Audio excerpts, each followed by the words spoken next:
ہندوستان کی تاریخ کے عظیم شاعر اور سیاسی رہنما مولانا حسرت موہانی کے تخلیق کردہ نعرے انقلاب زندہ باد نے عوام میں آزاد ہونے کی ایک نئی امنگ جگائی تھی۔ اس نعرے نے 5 دریاؤں کی دھرتی میں ایک ایسے انقلاب کی فضا قائم کی تھی جس کے باعث انگریز راج کے لیے اس خطے سے رخصت ہوئے بنا کوئی چارہ نہ تھا۔ میں ہوں ذیشان نیاز اور آپ سن رہے ہیں اردو نیوز کی آڈیو سٹوری۔ پنجاب میں مہاراجہ رنجیت سنگھ کے بعد عملاً انگریزوں کی حکومت قائم ہو گئی تھی، جسے مضبوط بنیادوں پر استوار کرنے کے لیے حرب و حربہ استعمال کیا گیا، جس کے باعث 1857 کے غدر کے بعد صوبے کے معاملات مکمل طور پر انگریزوں کی گرفت میں آ گئے۔ صوبے میں ریلوے کا نظام بچھایا گیا، نہری نظام پر کام ہوا اور بڑے شہروں میں اعلیٰ تعلیم کی فراہمی کے لیے ادارے قائم کیے گئے۔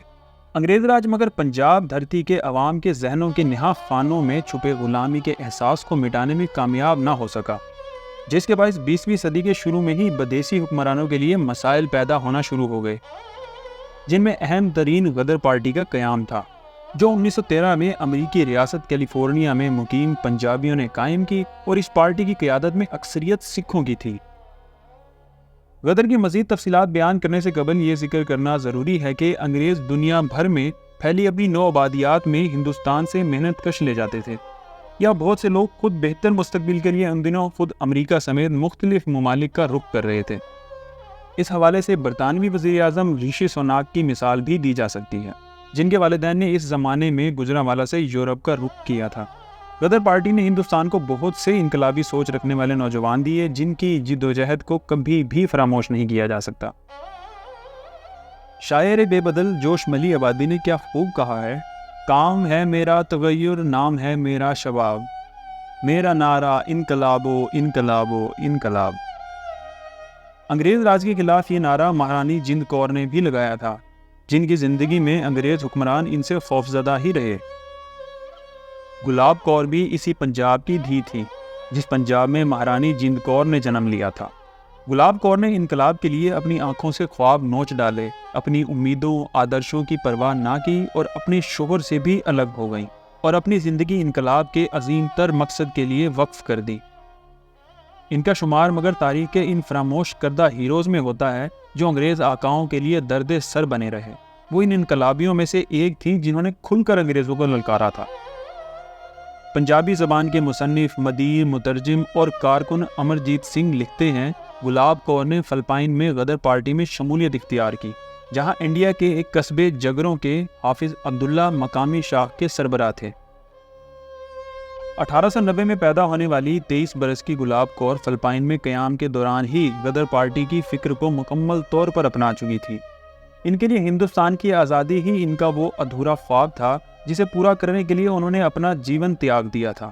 گلاب کور کو غدری گلاب کور کے نام سے بھی شہرت حاصل تھی۔ ان کی شادی کم عمری میں ہی مان سنگھ سے کر دی گئی تھی اور یہ جوڑا جلد ہی فلپائن کے لیے روانہ ہو گیا تھا، جہاں گلاب کور غدر پارٹی کے ایک فعال رکن کے طور پر سرگرم رہیں۔ ان دنوں ہی مان سنگھ اور گلاب کور نے انڈیا واپس جا کر غدر پارٹی میں شمولیت اختیار کرنے کا فیصلہ کیا۔ مان سنگھ مگر اس فیصلے پر زیادہ دیر تک قائم نہیں رہ سکا اور اس نے گلاب کور سے امریکہ منتقل ہونے کی بات کی۔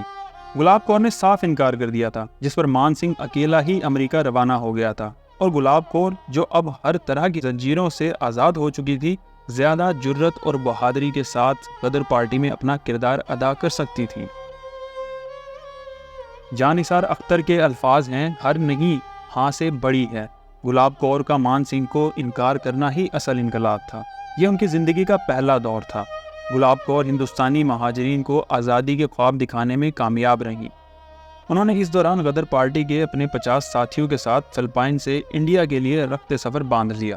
گلاب کور نے انڈیا واپس آ کر برطانوی راج کے جاسوسوں اور پولیس کے تشدد سے بچنے کے لیے خود کو غدر پارٹی میں اپنے ایک ساتھی جیون سنگھ دولے والا کی بیوی ظاہر کیا، مگر وہ پولیس کی نظر سے بچ نہ سکی، جنہوں نے انہیں حراست میں لے کر لدھیانہ کے حراستی مرکز میں ان سے تفتیش کی، جہاں سے رہائی پانے کے بعد انہوں نے ایک غدری ساتھی کے گھر پناہ لی۔